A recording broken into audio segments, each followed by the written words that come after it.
Wars perpetuate disease. The way they perpetuate disease is that people move from protected communities. They go into camps. They meet people they had not met before.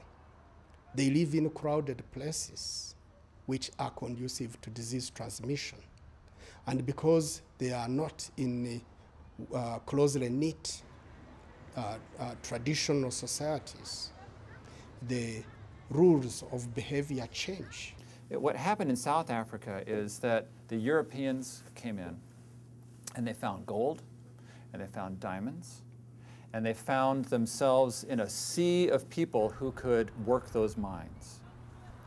So they drew in the Africans to come to these mines. They came from all of southern Africa, so all the neighboring countries. They would come streaming into these mines. Now, they didn't come with their families. They weren't allowed to come with their families.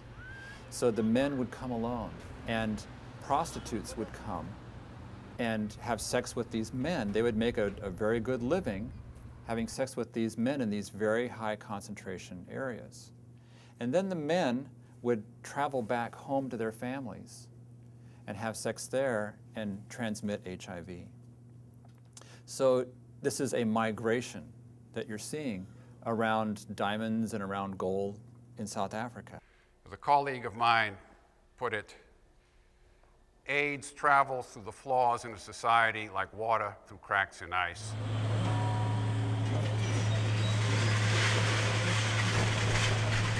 And one of the great cracks in American society has been the relentless forced displacement of minorities.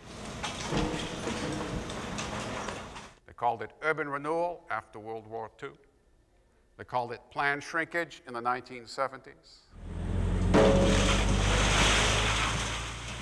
Planned shrinkage was a program to save money for New York City during a financial crisis in the 1970s. The city cut back on building maintenance and fire protection in poor Black and Hispanic neighborhoods like the South Bronx. The goal was to get the people who lived there to move out, leaving those areas available for urban renewal. You would achieve this goal by closing down the fire stations and letting the neighborhoods burn down. And that's what New York City did. Deliberately letting neighborhoods burn down. Deliberately letting neighborhoods burn down. According to Doctors Mindy and Robert Fullilove, when the intravenous drug users in those neighborhoods moved out, the AIDS virus went with them. We know that there was already a substantial intravenous drug user epidemic, and that HIV was present in that group at the time they did this. There were very large shooting galleries where people shared needles. A lot of people meeting a lot of people, sharing needles, sharing crack pipes, having sex together. That's how you got massive epidemic. The fires come in, you lose 80% of the housing in the affected communities. And what does that set up? Waves of migration, people moving from one overcrowded neighborhood to the next overcrowded neighborhood, breaking up these social networks of users, and then reforming them again in the places where they resettle. People who are infected are going to contact people who are uninfected, and as a result of this contact, are going to spread the virus. And then all of a sudden you wake up and rates in the Bronx start to skyrocket. I started a drug program in a hospital in the Bronx. I had 1,000 patients in my program, and 450 of them were infected with the AIDS virus.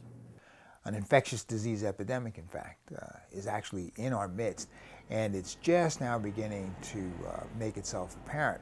But because these folk are thought to be unhealthy, because they live out on the streets, nobody really pays attention. Nobody's really surprised when a junkie dies.